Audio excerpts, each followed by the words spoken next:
ఈరోజైతే మాకు near by ఉన్న దుర్గామాత టెంపుల్‌లో అయితే అమ్మవారు వార్షికోత్సవాల సందర్భంగా అయితే ఇక్కడనైతే కుంకుమ పూజ, కుంకుమార్చన ఇలాంటివైతే అన్నీ జరిపించారు.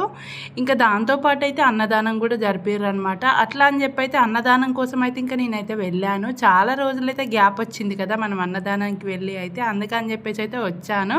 ఇంకా బాబు కూడా తీసుకొద్దాం అనుకున్నా. కాకపోతే వాడు పడుకున్నాడు ఆ టైంకు. మళ్ళీ అయితే ఇంకా ఓనర్ ఆంటీ వాళ్ళ దగ్గర ఉంచేసి అయితే వచ్చేసిన. పాప అయితే స్కూల్కి వెళ్ళింది.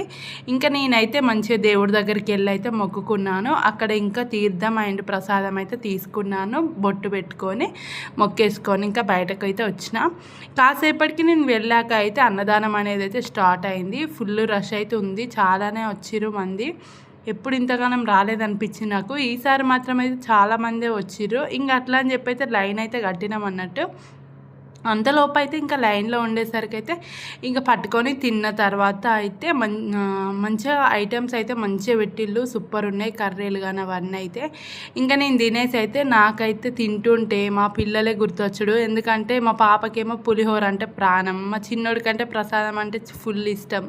ఇంకా వాళ్ళు తినకపోతే నాకు ఎట్లా అండి, మనసు ఎలా ఒప్పుతుంది. అందుకని చెప్పేసి వాళ్ళిద్దరి కోసం కూడా నేను తిన్నాక గ్లాసులలో పాపకి 2 పులిహోరలు తీసుకొచ్చిన, బాబు కోసం ప్రసాదం కూడా తీసుకొని వచ్చిన. వాళ్ళు ఏమంటారో అని చాలా భయం వేసింది. కాకపోతే ఎందుకంటామండి, ఏం లేదు తీసుకెళ్ళండి అని చెప్పేసి అయితే వాళ్ళైతే మంచిగా ఇచ్చిరనమాట. ఇచ్చాకైతే ఇంకా పట్టుకొని అయితే వచ్చేసినాం ఇంటికి.